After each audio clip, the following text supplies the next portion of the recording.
Hello बच्चों, कैसे हैं आप लोग। आज हम लोग एक नई यूनिट एरोमेटिक्स के बारे में स्टार्ट करेंगे, एरोमेटिक कंपाउंड्स के बारे में।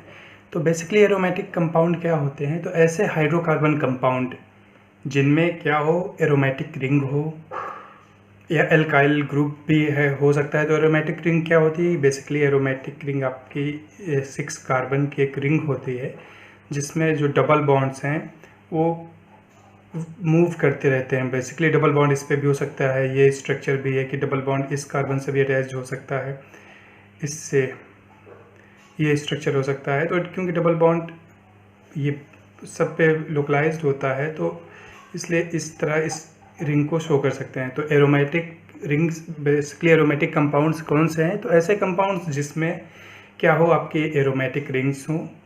एल्काइल ग्रुप भी ऐड हो सकता है उसमें, किसी भी मान लीजिए चेन पे, तो एल्काइल ग्रुप ऐड हो आपका, या फिर नेफ्थेनिक रिंग हो सकती हैं। तो नेफ्थेनिक रिंग जो डबल बॉन्ड यहाँ पे ऐसे नहीं शो करते हैं, जहाँ पे अटैच्ड है यहाँ पे सिंगल बॉन्ड, इस तरह की रिंग हो आपकी।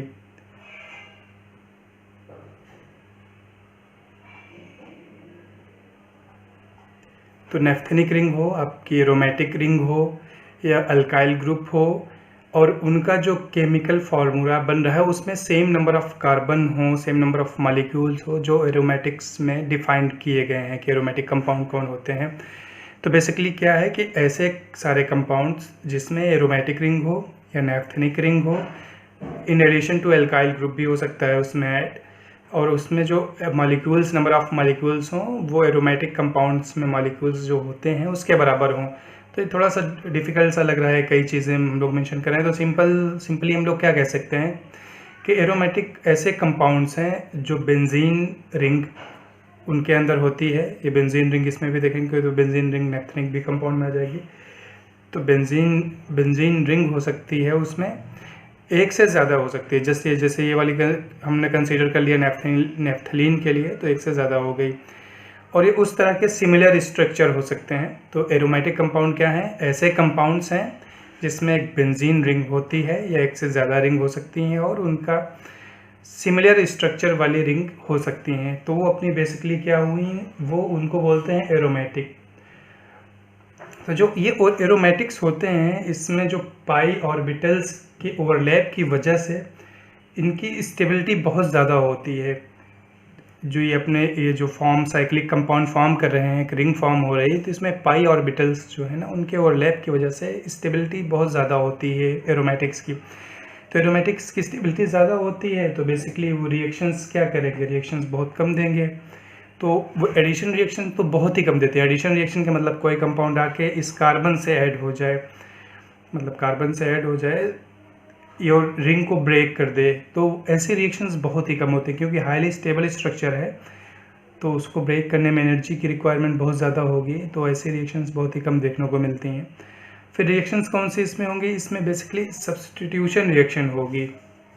कौन सी रिएक्शन होती हैं, सब्स्टिट्यूशन रिएक्शंस। सब्स्टिट्यूशन रिएक्शन में क्या होगा कि जैसे एक अपना बेसिकली अगर इसको ड्रॉ करते हैं, इसका स्ट्रक्चर ये है, 6 कार्बन की रिंग है आपकी, सॉरी, तो ये डबल बॉन्ड, ये डबल बॉन्ड, और ये यहाँ पे एक एक कार्बन को छोड़ के डबल बॉन्ड शो करते हैं हम लोग। तो यहाँ पे बाकी एक हाइड्रोजन यहाँ पे, एक हाइड्रोजन यहाँ पे, एक हाइड्रोजन यहाँ पे, एक हाइड्रोजन यहाँ पे, एक हाइड्रोजन यहाँ पे, ये हाइड्रोजन अटैच्ड हैं ये आपका बेंजीन रिंग की बात कर रहे हैं, एरोमेटिक कंपाउंड एक है। तो बेसिकली इसमें एडिशन रिएक्शंस बहुत कम होती हैं। इसमें मेजर रिएक्शंस क्या होंगी, वो सब्स्टिट्यूशन रिएक्शन होगी। जैसे ये हाइड्रोजन है तो हाइड्रोजन को आके दूसरा कोई कंपाउंड सब्स्टिट्यूट कर दे, हाइड्रोजन निकल जाए, वहाँ पे विस्थापित हो जाए और दूसरा कोई कंपाउंड आके अटैच्ड हो जाए, तो उसको सब्स्टिट्यूशन रिएक्शन कहते हैं। तो सब्स्टिट्यूशन रिएक्शन ये ज़्यादा देते हैं। और वो किस टाइप की सब्स्टिट्यूशन, इलेक्ट्रोफिलिक जो मैकेनिज्म होती है रिएक्शन की, वो इलेक्ट्रोफिलिक सब्स्टिट्यूशन रिएक्शन होती है। तो ये अगर एग्जांपल देखें, जैसे कोई बेंजीन है, एक एरोमेटिक कंपाउंड है, इस तरह का एरोमेटिक कंपाउंड है, और अगर हम अब किसी रिएजेंट से रिएक्शन करा रहे हैं, कोई रिएजेंट है मान लीजिए जैसे मिथाइल है, मिथाइल ग्रुप से रिएक्शन करा रहे हैं, तो ये अगर एक से ज़्यादा रिएजेंट है, एक रिएजेंट है तो कहीं पे भी 6 इसके पास ऑप्शंस हैं रिप्लेस करने के, 6 हाइड्रोजन को रिप्लेस कर देगा। लेकिन एक से ज़्यादा जब रिएजेंट होते हैं तो क्या करते हैं, वो डिफरेंट कॉम्बिनेशन है कि एक पहला यहाँ पे अटैच हो जाए, बाकी दूसरे के अटैच होने के लिए 5 पोजीशंस रिमेनिंग हो गई हैं। तो उसके हिसाब से हम लोग इसका नॉमेनक्लेचर करते हैं कि नाम रखते हैं। तो अगर पहला कंपाउंड यहाँ पे अटैच हो गया, उसके बाद जस्ट दूसरा कंपाउंड उसके बगल वाले कार्बन पे अटैच्ड होता है, सब्स्टिट्यूशन होती है, तो उसको ऑर्थो पोजीशन कहते हैं, ऑर्थो। अगर पहला कंपाउंड आपके मान लीजिए कि इस पे यहाँ पे अटैच्ड हुआ है और दूसरा वाला कंपाउंड इस कार्बन को छोड़ के इस वाले कार्बन से अटैच होता है तो मेटा पोजीशन होती है। अगर पहला रिएजेंट यहाँ पे अटैच्ड हुआ है तो जो तीसरा वाला रिएजेंट है अगर इस 2 कार्बन को छोड़ के तीसरे पे अटैच होता है तो ऑर्थो मेटा पैरा पोजीशन होती है वहाँ पे। अगर इस तरफ भी अटैच होगा तो सेम इस सिचुएशन आएंगी, पोजीशन सेम हो जाएंगी। तो बेसिकली जो रिएक्शंस होती हैं, तो अगर 2 रिएजेंट हैं और सेम 2 मतलब एक ही रिएजेंट के 2 मॉलिक्यूल्स हैं तो उनके जो सब्स्टिट्यूशन है वो डिफरेंट पोजीशंस पे हो सकता है। तो उसी के हिसाब से, पोजीशनिंग के हिसाब से हम लोग नॉमेनक्लेचर करते हैं, नाम रखते हैं। तो जैसे मान लीजिए कि मिथाइल ग्रुप ऐड हो रहा है तो एक यहाँ पे ऐड हो सकता है, दूसरा यहाँ पे ऐड हो सकता है। दूसरा ऑप्शन क्या है कि मिथाइल ग्रुप जो है एक तो यहीं पे ऐड हुआ, दूसरा वाला वहाँ पे ऐड ना ऐड हो के यहाँ पे ऐड हुआ।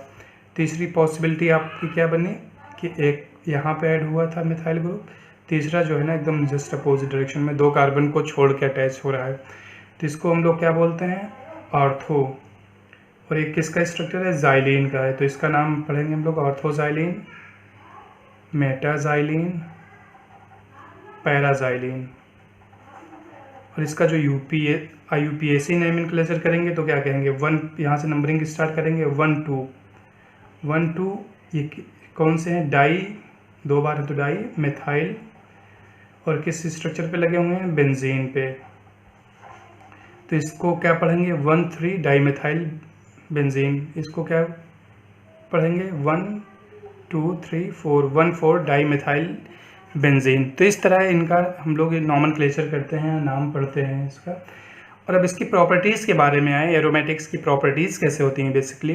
तो एरोमेटिक्स नॉन पोलर होते हैं, इसमें पोलरिटी नहीं होती है, और मोस्टली ये इंसॉल्युबल होते हैं वाटर में ये सॉल्युबल नहीं होते। तो सॉल्युबल होते हैं ये डाईथाइल ईथर में, कार्बन टेट्राक्लोराइड में, हेक्सेन में, तो जो उसमें बहुत ज़्यादा सॉल्युबिलिटी होती है, डाईथाइल ईथर में, कार्बन टेट्राक्लोराइड में, और हेक्सेन में ये सॉल्युबल हैं। तो इनकी इम्पोर्टेंस क्या है, तो बेसिकली ये एरोमेटिक कंपाउंड्स जो हैं ये मतलब मोस्ट इम्पॉर्टेंट कंपाउंड्स हैं, और उसमें से बेंजीन की अगर बात की जाए, बेंजीन, टॉलुइन, जाइलीन, 3 कंपाउंड्स हैं। एक तो बेंजीन है, टॉलुइन, तीसरा जाइलीन। तो इनको कंबाइनली हम लोग BTX बोलते हैं। तो ये मोस्ट इम्पॉर्टेंट एरोमेटिक्स हैं, यूज़ होते हैं for the production of intermediates जो फर्दर पॉलीमराइजेशन में होता है, या पेस्टिसाइड के मैन्युफैक्चरिंग में भी यूज़ होते हैं ये। तो इनका मेजर इम्पॉर्टेंस ये है कि पेस्टिसाइड के मैन्युफैक्चरिंग में वो यूज़ होंगे जो एग्रीकल्चर में यूज़ होते हैं, और इंटरमीडिएट्स के फॉर्मेशन में यूज़ होते हैं जो बेसिकली यूज़ होते हैं आपके डिफरेंट कंपाउंड्स के और डिफरेंट केमिकल्स के फॉर्मेशन में। तो इनके प्रोडक्शन के प्रोसेसेस में जो कई प्रोसेस हैं जो प्रोडक्शन के, जो जहाँ से इनको ऑब्टेन किया जा सकता है, लेकिन जो रिसेंट डेवलपमेंट है, जो कैटालिटिक रिफॉर्मिंग प्रोसेस है, उसकी वजह से जो कॉस्ट है या जो सेपरेशंस है, इनका सेपरेशन डिफ़िकल्ट प्रोसेस है। बेसिकली हम लोग या तो एज़ोट्रॉपिक डिस्टिलेशन से इनको सेपरेट करते हैं या फिर एक्सट्रैक्टिव डिस्टिलेशन से सेपरेट करते हैं। तो इनका सेपरेशन एक डिफ़िकल्ट टास्क है, लेकिन जो रिफॉर्मिंग प्रोसेस की वजह से इनका सेपरेशन जो है वो लेस कॉस्टली है, या ज़्यादा इजीली इनको सेपरेट कर सकते हैं। तो इसके लिए ये जो रिफॉर्मिंग प्रोसेस है उसकी जो एप्लीकेबिलिटी बहुत ज़्यादा बढ़ गई है, और इनको रिफॉर्मिंग प्रोसेस से ऑब्टेन कर सकते हैं। कई प्रोसेस है, प्रोसेस के बारे में हम लोग एक डिस्कस करेंगे। तो जो मैन्युफैक्चरिंग प्रोसेसेस की अगर बात की जाए और इसकी सोर्स की बात की जाए कि बेसिकली ये बेंजीन, टॉलुइन और जाइलीन जो या एरोमेटिक्स हैं वो ऑब्टेन कहाँ से होते हैं? तो वो ऑब्टेन होते हैं अपना ऑयल से ऑब्टेन होते हैं। मेजर सोर्स है आपका क्रूड ऑयल, वहाँ से 90 to 95% तक जो हम लोग को एरोमेटिक्स मिलते हैं वो क्रूड ऑयल से मिलते हैं। और जो दूसरा सोर्स है वो कोल से हम लोग को ऑब्टेन होता है। कोल का जब कार्बोनाइजेशन करते हैं तो वहाँ पे हम लोग को ये एरोमेटिक कंपाउंड मिलते हैं। उसमें सबसे ज़्यादा बेंजीनॉल रहता है 65 to 68%। जो भी हम लोग का एरोमेटिक फ्रैक्शन मिला उसमें से ज़्यादा पोर्शन होता है बेंजीन का, बाकी और एरोमेटिक्स होते हैं। तो प्रोडक्शन की प्रोसेसेस की बात की जाए तो सबसे इम्पॉर्टेंट प्रोसेस है catalytic reforming process. Basically catalytic reforming process क्या, ये पेट्रोकेमिकल और पेट्रोलियम इंडस्ट्री का one of the most important process. अगर पूछा जाए कि सबसे इम्पॉर्टेंट प्रोसेस कौन सा है, मतलब एक तो इम्पॉर्टेंट सारे हैं क्योंकि they are being used for the production of various chemicals और वेरियस पेट्रोलियम प्रोडक्ट्स और वेरियस पेट्रोकेमिकल्स। लेकिन अगर बात की जाए कि सबसे इम्पॉर्टेंट अगर प्रोसेस है तो मान लीजिए कि कैटालिटिक रिफॉर्मिंग बहुत ही इम्पॉर्टेंट प्रोसेस है। ये कैटालिटिक रिफॉर्मिंग जब हम लोग करते हैं तो एक्चुअली ये फ्लेक्सिबिलिटी इस प्रोसेस के साथ, फ्लेक्सिबिलिटी इस तरह है कि इसको हम लोग यूज़ कर सकते हैं for the manufacturing of gasoline. जो प्रोडक्ट्स हैं ऐसे प्रोडक्ट्स जिसकी ऑक्टेन नंबर ज़्यादा होती है, तो रिफॉर्मिंग करके हम लोग octane number, high octane number compounds form करते हैं जो गैसोलीन के मेजर कंपोनेंट्स होते हैं। और फ्लेक्सिबिलिटी ये भी है कि हम लोग उसी प्रोसेस को with slight modification in the catalyst या ऑपरेटिंग कंडीशंस जो है हम लोग इसको एरोमेटिक रूट के लिए भी यूज़ कर सकते हैं। बेसिकली एरोमेटिक के प्रोडक्शन में यूज़ करते हैं। तो वहाँ पे ज़्यादातर जो एरोमेटिक्स प्रोड्यूस होती है हम लोग को बेंजीन और जो ज़ाइलिन होती है। एक्चुअली टॉलुइन जो है वो इतना इंपॉर्टेंट प्रोडक्ट नहीं है, जो इसकी अप्लीकेबिलिटी है, डायरेक्ट एप्लीकेबिलिटी नहीं है, तो इसलिए उसको हम तो कन्वर्ट कर लेते हैं दूसरे प्रोडक्ट में। तो बेसिकली बेंजीन में ही ज़्यादातर कन्वर्ट करते हैं। तो कैटालिटिक रिफॉर्मिंग के बारे में डिस्कस कर रहे थे, तो उसकी साथ फ्लेक्सिबिलिटी ये है कि हम लोग उसको चाहे गैसोलीन फ्रैक्शंस के लिए, मतलब ऐसे कंपाउंड्स जो गैसोलीन में यूज़ किए जा सकते हैं एज एडिटिव और जिनका ऑक्टेन नंबर ज़्यादा होता है, वो कंपाउंड्स हम लोग फॉर्म कर सकते हैं। या दूसरा है कि हम लोग एरोमेटिक फॉर्म कर लें। लेकिन उसके लिए हम लोग के पास ये है कि सिलेक्टेड प्रोसेस होना चाहिए। उसके लिए कैटलिस्ट, आपका कैटलिस्ट सेलेक्टिव होना चाहिए। टेम्परेचर प्रेशर की कंडीशंस बहुत स्पेसिफिक होनी चाहिए। जो फीड हम लोग यूज़ करते हैं कैटालिटिक रिफॉर्मिंग प्रोसेस में, बेसिकली नेफ्था यूज़ किया जाता है। वो भी लाइट नेफ्था या हैवियर नेफ्था, दो में से कोई भी नेफ्था हम लोग यूज़ कर सकते हैं। तो मेजर प्रोसेसेस क्या होते हैं इसमें कि इसमें नेफ्था की हाइड्रोक्रैकिंग होती है, फिर कैटालिटिक रिफॉर्मिंग करते हैं, फिर कैटलिस्ट रिसर्कुलेशन एंड रीजनरेशन। तो बेसिक प्रोसेसेस जो है, सबसे पहले नेफ्था की हाइड्रोट्रेटिंग होती है। नेफ्था की हाइड्रोट्रेटिंग क्यों करते हैं? बेसिकली जैसे नेफ्था हम लोग कहाँ से ऑब्टेन करते हैं, स्ट्रेट रन नेफ्था की अगर बात की जाए तो हम लोग डिस्टिलेशन यूनिट से यूज़ करते हैं नेफ्था हाइड्रोट्रेटिंग। तो डिस्टिलेशन यूनिट से जब ऑब्टेन करते हैं तो उसमें इम्प्योरिटीज़ होती हैं, जैसे सल्फ़र की इम्प्योरिटीज़ वन ऑफ द, मतलब कैटलिस्ट पॉइजन की तरह वर्क करता है सल्फ़र। तो सल्फ़र इसलिए हाइड्रोट्रेटिंग हम लोग करते हैं कि अगर हाइड्रोट्रेटिंग करेंगे तो सल्फ़र के जो कंपाउंड्स हैं वो जो है ना, उसमें से हाइड्रोजन से मिल के हाइड्रोजन सल्फाइड या हाइड्रोजन के कंपाउंड्स फॉर्म कर लेंगे, तो उनको सेपरेट करना ईजी होगा।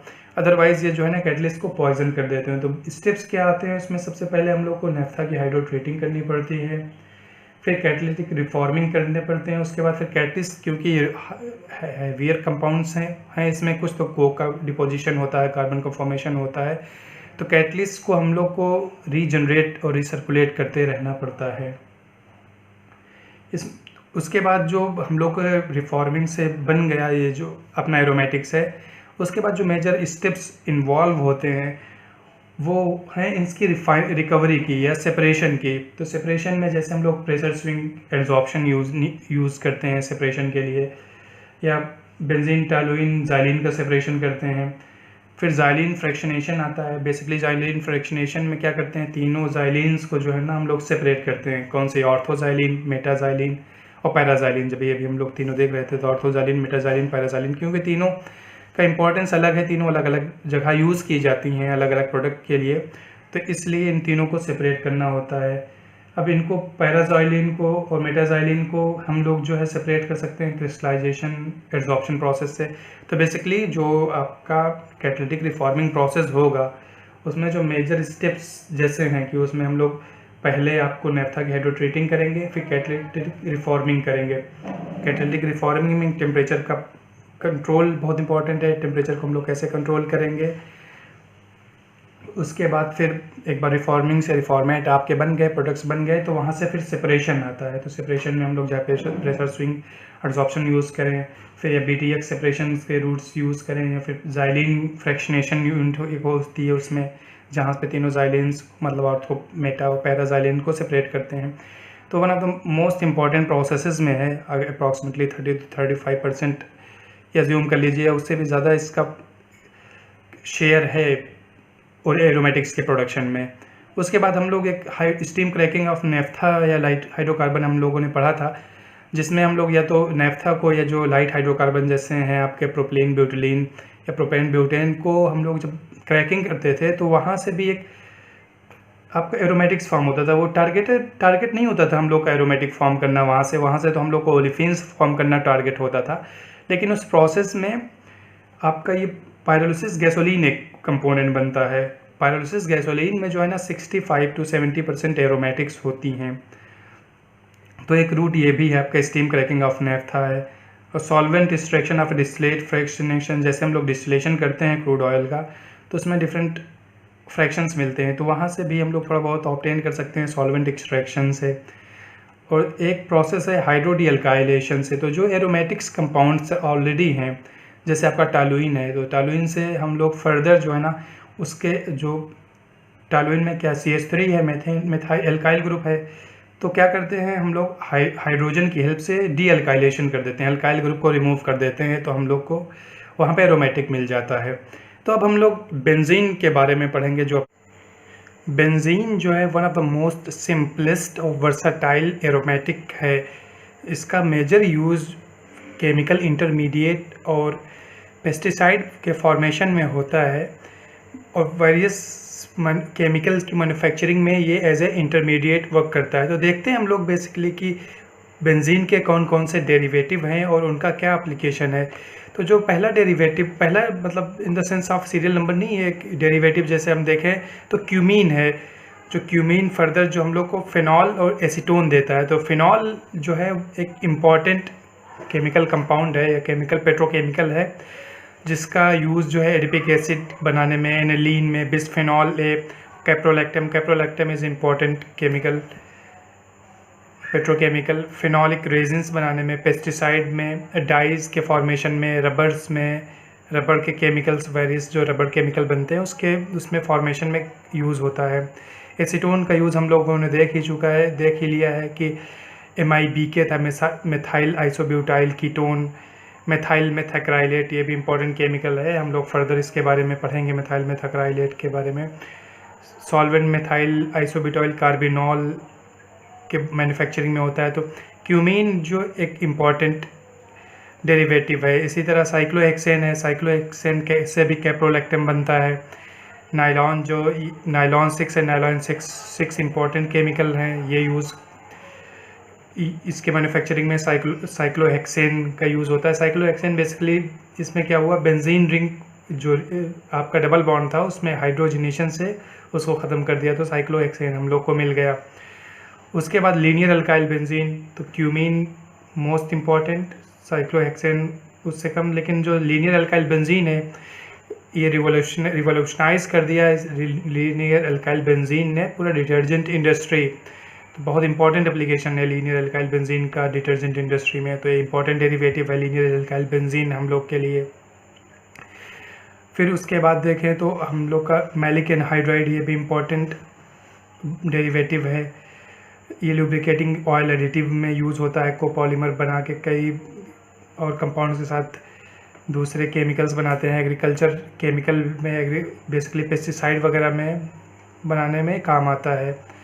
फिर क्लोरोबेंजीन, एनिलीन, क्लोरोबेंजीन मतलब क्लोरिनेशन रिएक्शन कर देते हैं बेंजीन पे, तो क्लोरोबेंजीन बन जाता है।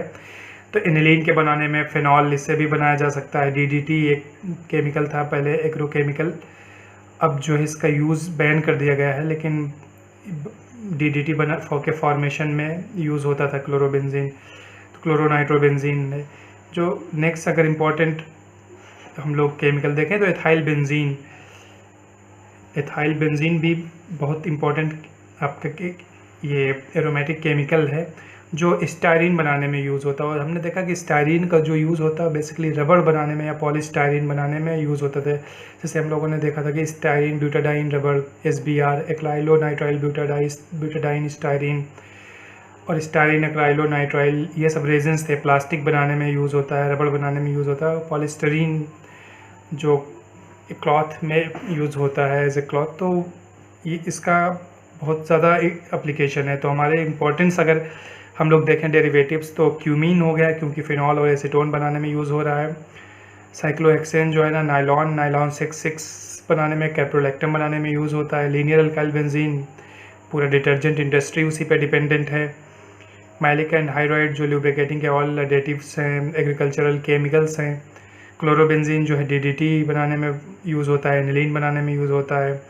उसके बाद जो मेजर देखेंगे हम लोग एथाइल बेंजीन जो आपका इंटरमीडिएट है ना, इसका बहुत ज़्यादा एप्लीकेशन है। तो स्टायरीन यूज़ होता है। तो अगर हम लोग केमिकल्स में ही देखें एरोमेटिक्स में, तो बेंजीन, टालुइन, ज़ाइलीन, नेफ्थलीन और एथाइल बेंजीन, अगर ये 5 केमिकल्स मान लें तो इसी के बेसिस पे पूरी एरोमेटिक्स के हाइड्रोकार्बन्स वहीं से डिराइव होते हैं।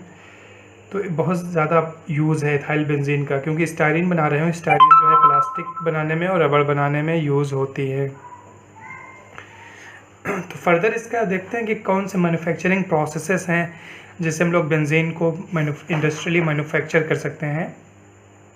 तो जैसे अभी हम लोग देख रहे थे कि एरोमेटिक को प्रोडक्शन का मेजर सोर्स क्या है, तो कैटालिटिक रिफॉर्मिंग है। तो इस तरह बेंजीन के भी प्रोडक्शन का मेजर सोर्स जो है कैटालिटिक रिफॉर्मिंग है।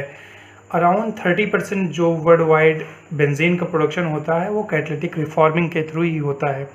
तो कैटालिटिक रिफॉर्मिंग किसकी करते हैं? बेसिकली अगर आपके पास साइक्लोहेक्सेन है, साइक्लोहेक्सेन कंपाउंड अगर देखें तो जैसे बेंजीन की तरह है, जिस उसमें साइक्लिक कंपाउंड है, रिंग्स नहीं है, ये आपका साइक्लोहेक्सेन हो गया। इसमें हम लोग किसी तरह हाइड्रोजन निकाल के इसमें डबल बॉन्ड इंट्रोड्यूस कर दें बीच में, तो +3H2, तो हम लोग को क्या बेंजीन मिल जाएगा। तो साइक्लोहेक्सेन के डिहाइड्रोजिनेशन से, या फिर पेंटेन हो आपका, साइक्लिक कंपाउंड की बात करें, साइक्लोपेंटेन हो, उसमें पहले हम लोग डिहाइड्रोजिनेशन करें, उसके बाद आइसोमराइजेशन करें, तब हम लोग को बेंजीन मिल जाती है। इसी तरह हम लोग जो है तीसरा एक सोर्स है आपका जो जिसमें हम लोग साइक्लोपेंटेन जैसे यूज़ कर रहे थे, तो उसमें साइक्लाइजेशन एंड डिहाइड्रोजिनेशन करेंगे। इसमें जो मेजर फीड यूज़ होती है वो स्ट्रेट रन नेफ्था यूज़ करते हैं। कैटालिटिक रिफॉर्मिंग में स्ट्रेट रन नेफ्था या हैवियर हाइड्रोकार्बन्स या हैवियर नेफ्था, ये 3 बेसिकली मेजर फीड स्टॉक। तो स्ट्रेट रन नेफ्था ज़्यादा यूज़ किया जाता है, उसके बाद हैवियर नेफ्था, क्योंकि रिफॉर्मिंग प्रोसेस जब हम लोग कर रहे हैं ना, तो उसमें फ्लेक्सिबिलिटी ये है कि हम लोग जो फीड है अपना वो हैवियर फीड यूज़ कर सकते हैं।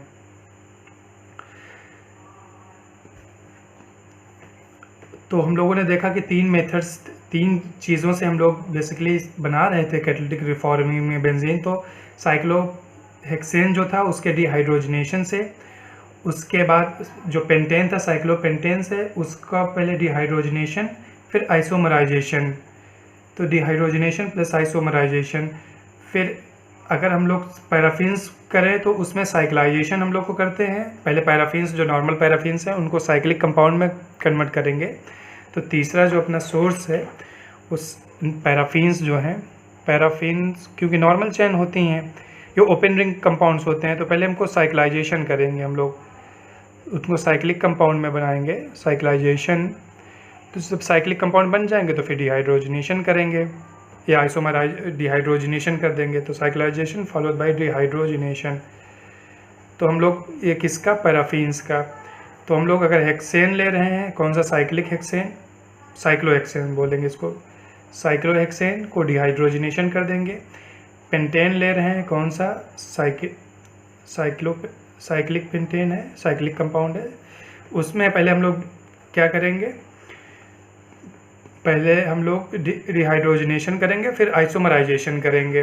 तो इस तरह से कैटालिटिक रिफॉर्मिंग मेथड से हम लोग को बेंजीन प्रोड्यूस हो जाएगी। एक मेथड है प्लेटफॉर्मिंग मेथड। तो प्लेटफॉर्मिंग मेथड में भी हम लोग नेफ्था यूज़ करते हैं। इसमें भी बेसिकली ये भी एक रिफॉर्मिंग की टेक्नोलॉजी है जिसमें दूसरी कंपनी ने डेवलप किया, तो उसने एक टेक्नोलॉजी का नाम दे दिया प्लेटफॉर्मिंग टेक्नोलॉजी।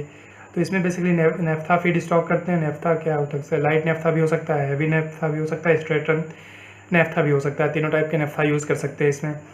फिर एरोमेटिक एक्सट्रैक्शन है, जैसे डिस्टिलेट्स हम लोगों ने डिस्टिलेशन किया तो उसमें वेरियस कंपाउंड्स मिलते हैं जिसमें एरोमेटिक्स होता है, लेकिन उनको फिर हम लोग को एक्सट्रैक्शन के थ्रू उनको सेपरेट करना पड़ता है। तो एरोमेटिक एक्सट्रैक्शन भी एक मेथड है।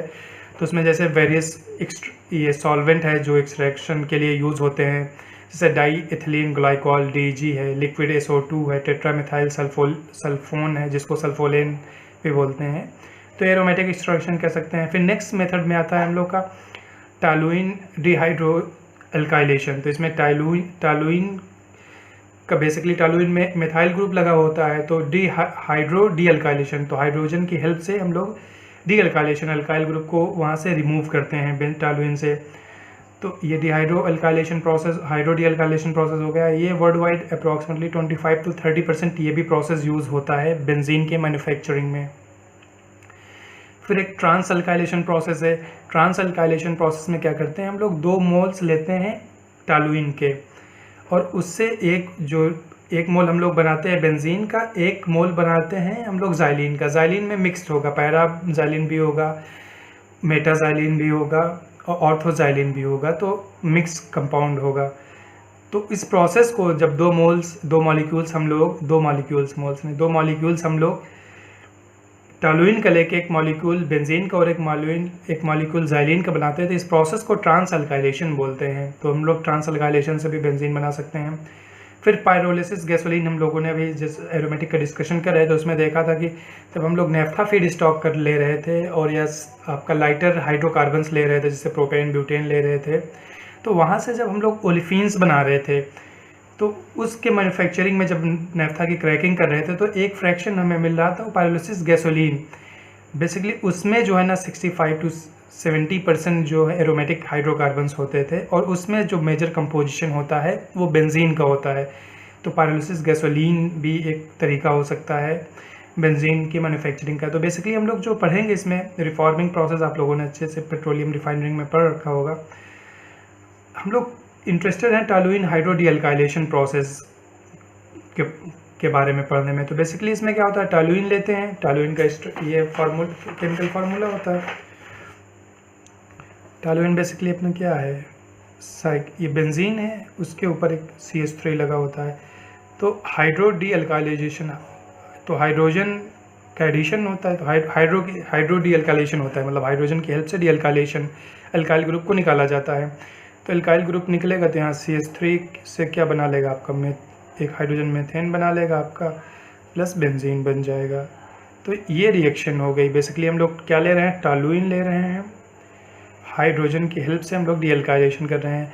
तो टॉलुइन ही क्यों ले रहे हैं, एक तरफ हम कह रहे हैं कि टॉलुइन जो है बेसिक आपका प्रोडक्ट है, इम्पॉर्टेंट प्रोडक्ट है एरोमेटिक, और उसके बाद फिर हम टॉलुइन ही लेके दूसरे कंपाउंड्स बना रहे हैं। तो बेसिकली ये बेंजीन, टॉलुइन और ज़ाइलिन एक ही प्रोसेस में यूजुअली प्रोड्यूस होते हैं। जब हम लोग जैसे रिफॉर्मिंग कर रहे होते हैं तो तीनों कंपाउंड सफिशिएंट अमाउंट में बनते हैं, लेकिन जो मार्केट में डिमांड या प्राइसेस डिपेंड करती हैं कि आप कौन सा प्रोडक्ट ज़्यादा ऑब्टेन करना चाहोगे। अगर बेंजीन की रिक्वायरमेंट मार्केट में ज़्यादा है तो बेंजीन की प्राइस, इसका मतलब बेंजीन का प्राइस हाई है। तो हम लोग अगर टॉलुइन हमारे पास बनता है तो हम लोग बेंजीन बना लेते हैं। तो जो ट्रांस अल्काइलेशन प्रोसेस भी पढ़ रहे तो उसमें भी यही बात लागू होती है, क्योंकि टॉलुइन का यूज़ तभी करेंगे हम लोग जब हम लोग देखेंगे कि टॉलुइन की डिमांड कम है मार्केट में, क्योंकि उससे केमिकल्स जो बन रहे हैं उनकी इतनी मार्केट में डिमांड नहीं है, उतना वर्सेटिलिटी नहीं है। तो हम लोग चाहेंगे कि टॉलुइन को यूज़ करें बेंजीन बनाने में और बेंजीन से जो केमिकल्स बनाएं, जो बेंजीन के केमिकल्स की मार्केट में डिमांड है। तो इसलिए ये प्रोसेस यूज़ करते हैं, बेसिकली टॉलुइन यूज़ कर रहे हैं हम लोग यहाँ पे बेंजीन बनाने के लिए।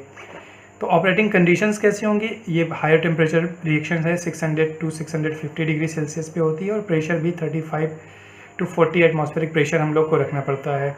जो कैटलिस्ट यूज़ करते हैं इस प्रोसेस में, तो क्रोमिया ऑन पोरस कैरियर हम लोग मतलब क्रोमिया कैटलिस्ट यूज़ करते हैं, पोरस कैरियर रहता है। अगर ट्यूब्स इसमें हम लोग पैक्ड बेड रिएक्टर बना रहे हैं या ट्यूबलर रिएक्टर में अगर कैटलिस्ट यूज़ कर रहे हैं तो उसमें हम लोग पैकिंग करते हैं कैटलिस्ट की आपकी। तो क्रोमिया कैटलिस्ट है, पोरस कैरियर हम लोग यूज़ करते हैं एज ए कैटलिस्ट।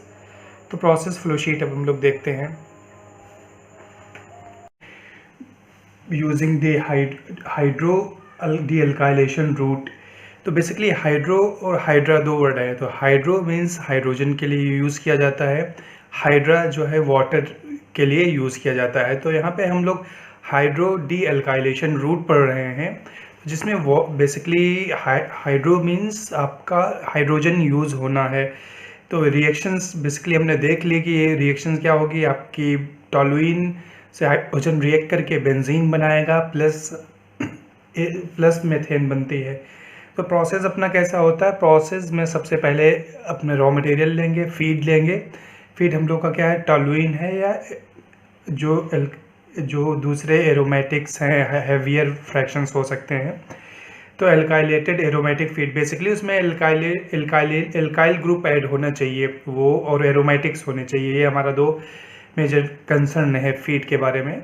तो जो एल्काइलेटेड एल्काइल एरोमेटिक फीड होंगे तो वहाँ पे एल्काइल ग्रुप ऐड होगा और फिर एरोमेटिक होना चाहिए वो बेसिकली। तो फीड लेते हैं उसके बाद हम लोग, और फीड में क्या होगा, मेजरली टॉलुइन होगा और हैवियर एल्काइल एरोमेटिक्स होंगे। और उसके बाद हम लोग को क्या चाहिए इस रिएक्शन में, हाइड्रोजन चाहिए। तो मेकअप हाइड्रोजन, क्योंकि कुछ हाइड्रोजन को हम लोग रिसाइकिल करेंगे इस प्रोसेस में, क्योंकि सारी हाइड्रोजन जो है ना कंज्यूम नहीं होगी, रिएक्ट नहीं होगी। तो जो बची हुई हाइड्रोजन होगी उसको हम लोग रिसाइकिल करेंगे प्रोसेस में। लेकिन सारी हाइड्रोजन तो यूज़ नहीं होगी, तो जो हाइड्रोजन कुछ जो रिसाइकिल कर रहे हैं उससे जो हमारी रिक्वायरमेंट पूरी नहीं होगी, तो एडिशनल हाइड्रोजन हम लोग को ऐड करना पड़ेगा। तो इसलिए वर्ड हम लोग मेकअप यूज़ करते हैं, सीधे फीड नहीं यूज़ कर रहे हैं, मेकअप कर रहे हैं कि क्योंकि जो कम पड़ रही है उसके लिए हम लोग हाइड्रोजन सप्लाई कर रहे हैं।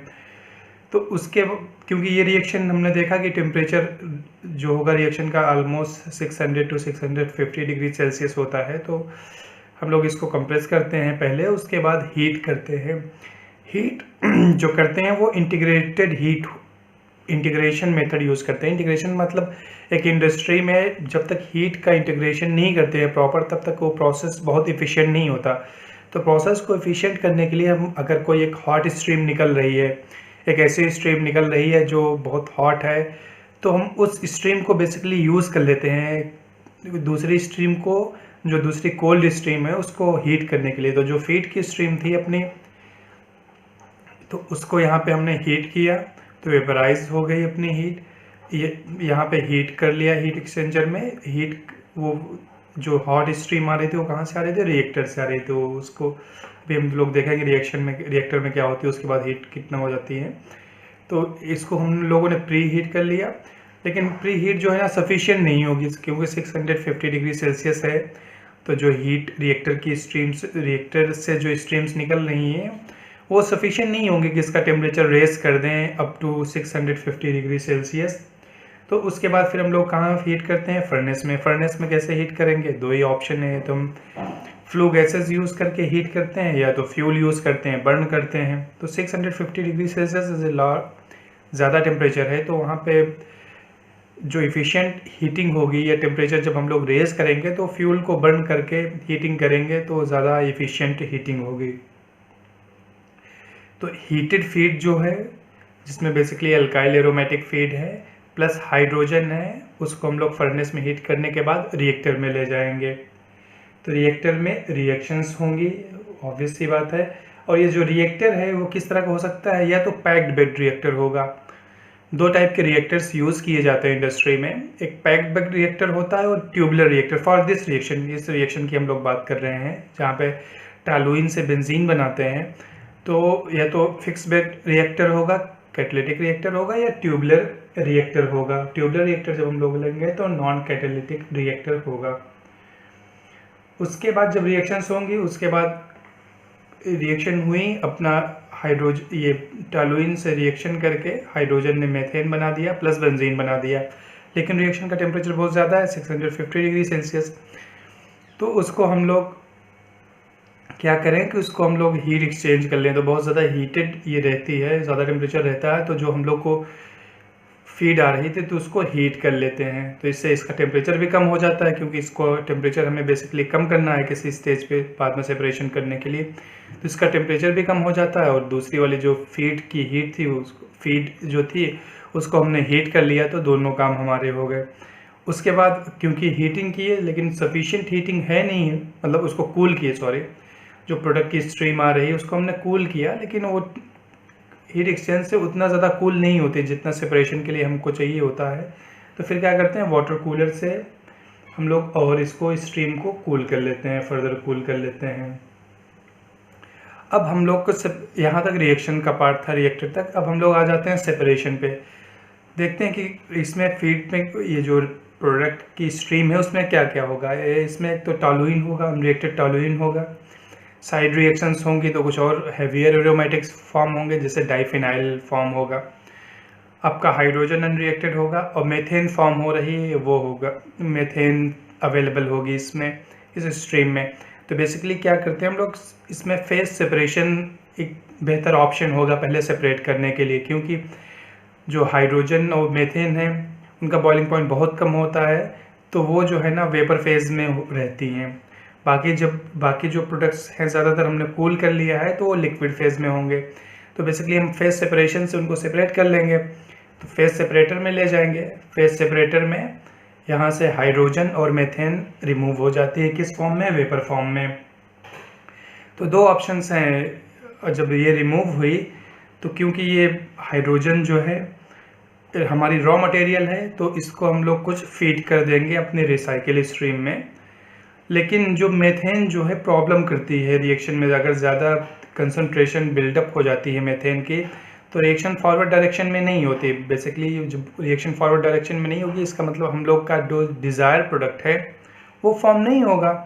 तो डिज़ायर प्रोडक्ट को फॉर्मेशन ज़्यादा फॉर्म हो, इसलिए हम लोग इसकी कुछ स्ट्रीम को पर्ज करके fuel as a fuel, methane को एज ए फ्यूल भी यूज़ कर सकते हैं।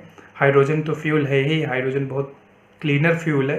तो कुछ इस स्ट्रीम को, क्योंकि अब उसमें से हाइड्रोजन और मेथेन को सेपरेट करना डिफ़िकल्ट टास्क है, तो हम लोग हाइड्रोजन और मेथेन जो यहाँ से स्ट्रीम यहाँ से निकली, तो कुछ को तो हमने रिसाइकिल कर लिया, क्योंकि वहाँ पे हाइड्रोजन रिएक्टेंट था और रिएक्टेंट की कंसंट्रेशन हम लोग मेंटेन करना चाह रहे थे। तो कुछ हाइड्रोजन जो कम हुई उसको हम लोग मेकअप हाइड्रोजन ऐड कर लिए, बाकी हाइड्रोजन हमने रिसाइकिल कर ली।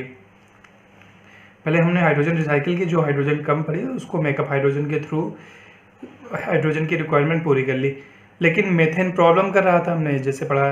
तो मेथेन प्रॉब्लम कर रही, तो क्या करते हैं, कुछ स्ट्रीम इसमें से हम लोग निकाल लेते हैं, कुछ मतलब क्वांटिटीज़ जो है ना पर्ज कर लेते हैं। पर्ज का बेसिकली इसको स्टोर कर लेंगे, और मेथेन जो है ना फ्यूल एज ए फ्यूल काम करता है।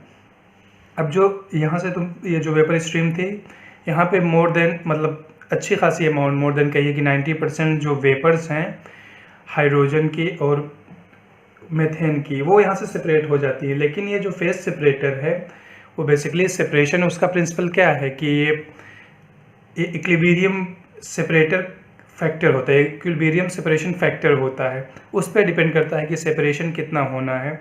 तो कंप्लीट सेपरेशन नहीं हो पाता वेपर्स का और लिक्विड का। तो मान लीजिए कि जो भी यहाँ से वेपर सेपरेट हो गई, इजली सेपरेट हो गई, आपका फेज सेपरेटर उतना कॉम्प्लेक्स यूनिट नहीं है जितना कि एड्जॉर्प्शन, जितना कि डिस्टिलेशन वगैरह कॉस्ट के टर्म के में बात की जा रही है।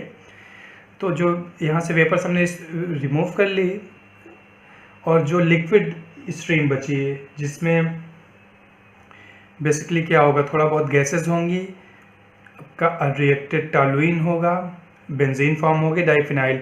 अब उसको पहले तो हम लोग जो थोड़ी बहुत गैसेस बची हैं उसको हम लोग सेपरेट करना चाहेंगे। तो उसको सेपरेट करने के लिए हम लोग इसको कहाँ ले जाएंगे, बेसिकली एक स्ट्रिपर, गैस स्ट्रिपर यूनिट में ले जाएं, तो वहाँ पे जो है गैसेस रिमूव हो जाएं। तो जो ये स्ट्रीम है यहाँ से फेज सेपरेटर से, उसको हम ले जाएंगे गैस स्ट्रिपर यूनिट में। गैस स्ट्रिपर यूनिट में हम लोग क्या निकाल लेंगे, यहाँ पे मेथेन निकाल लेंगे और हाइड्रोजन निकाल लेंगे, जो यहाँ पे कंप्लीट रिमूवल नहीं हुआ था। तो इसलिए यहाँ से हम लोग जो निकालेंगे आपका हाइड्रोजन प्लस मीथेन, उसको एज ए फ्यूल यूज़ करने के लिए हम लोग स्टोर कर लेंगे। तो टू फ्यूल अगर कहीं ज़रूरत है, जैसे हम लोग को यहाँ पे टेम्परेचर मेंटेन करना था ना, यहाँ पे फ्यूल जो है यहाँ मिली हुई ये फर्नेस थी, फर्नेस में रिएक्शन का टेम्परेचर मतलब उसके आसपास टेम्परेचर ले आना था, उसके बाद फिर रिएक्टर में ले जा रहे थे हम लोग। तो ये जो फ्यूल हमें मिला हुआ है उसको हम लोग यहाँ पे फ्यूल यूज़ कर सकते हैं बर्निंग के लिए और इसका टेम्परेचर मेंटेन करने के लिए। तो कुछ पार्ट यहाँ से जो फ्यूल मिल रहा है उसको हम लोग बर्निंग के लिए यूज़ कर लेंगे। और बाकी टॉप से तो हम लोग का निकल गया इजी, मतलब जो सेपरेशन प्रोसेस है इजी है, ज़्यादा मतलब स्टेप्स नहीं इन्वॉल्व हैं। तो यहाँ से हम लोग को फ्यूल्स मिल गए। बाकी जो लिक्विड स्ट्रीम यहाँ से मिली या जो दूसरी स्ट्रीम मिली उसमें क्या होगा, डाइफिनाइल होगा आपका, टॉलुइन होगा, बेंजीन होगा। तो बेसिकली अब एक और इस डिस्टिलेशन कॉलम में हम लोग ले जाएंगे जहाँ पे इन सब में लाइटर कौन सी है, बेंजीन है, तो बेंजीन वहाँ पे सेपरेट हो जाएगी। तो ये डिस्टिलेशन कॉलम ये भी है बेसिकली, यहाँ से कूल करके जो है ना, यहाँ से कूल करके गैस वेपर्स ले लेते हैं आपकी जो गैसेस प्रोडक्ट बनी, और यहाँ से हीट करके इसमें फीड में रीइंटर करते रहते हैं और कुछ पोर्शन जो है आपका जो दूसरा स्ट्रीम होती है उसको निकालते रहते हैं।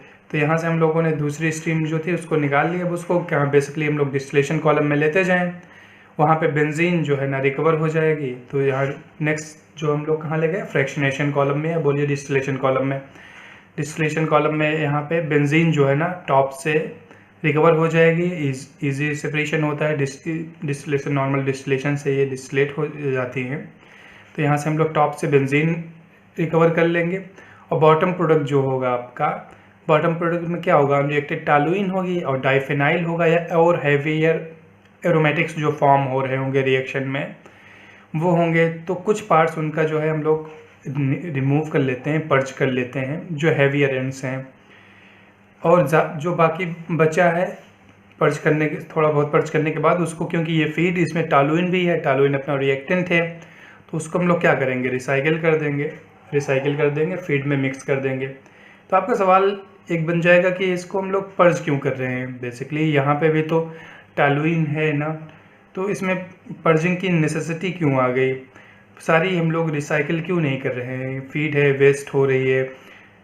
तो एक्चुअली क्या है, जो डाइफिनाइल बनती है वो जो है ना रिएक्शंस को आगे की तरफ प्रोसीड नहीं होने देती है। मतलब देखो साइड प्रोडक्ट्स हैं तो इसका बिल्डअप होता रहता है, कंसंट्रेशन जो है ना इंक्रीज होती जाएगी रिएक्टेंट में। तो जो यील्ड है अपने डिज़ायर्ड प्रोडक्ट की, बेंजीन की, वो कम होती जाती है। तो इसलिए उसकी एक लिमिट तक ही हम लोग रिएक्टर में रख सकते हैं, या फीड स्ट्रीम में कहिए, या रिएक्टर में, बेसिकली रिएक्शंस रिएक्टर में हो रही हैं तो एक उसकी लिमिट है, जिस वहाँ तक ही हम लोग उनको, एक कंसंट्रेशन की लिमिट है, वहीं तक हम लोग उनको रिएक्टर में या रिएक्शन मिक्सचर में उसकी कंसंट्रेशन रख सकते हैं। बाकी कंसंट्रेशन को हम लोग को पर्ज करना पड़ेगा। तो पर्ज हम लोग इसलिए करते हैं क्योंकि जो डाइफिनाइल या हैवियर एरोमेटिक्स हैं उनका बिल्डअप अगर हो जाएगा रिएक्टर में तो अपनी यील्ड कम हो जाएगी, यील्ड कम होगी इसका मतलब हुआ कि अपना डिज़ायर्ड प्रोडक्ट कम फॉर्म होगा, इसलिए हम लोग जो है ना इसको पर्ज करते हैं। तो ये सिंपल सा प्रोसेस है, हाइड्रो डीएल्काइलेशन प्रोसेस है बेंजीन बनाने का। तो यहाँ से हम लोग को टॉप से बेंजीन ऑब्टेंड हो जाती है, बाकी बॉटम से हैवियर प्रोडक्ट जो ऑब्टेंड हो रहे हैं तो उनको हमने रिसाइकिल कर लिया। नेक्स्ट लेक्चर में नेक्स्ट प्रोसेस के बारे में हम लोग बात करेंगे।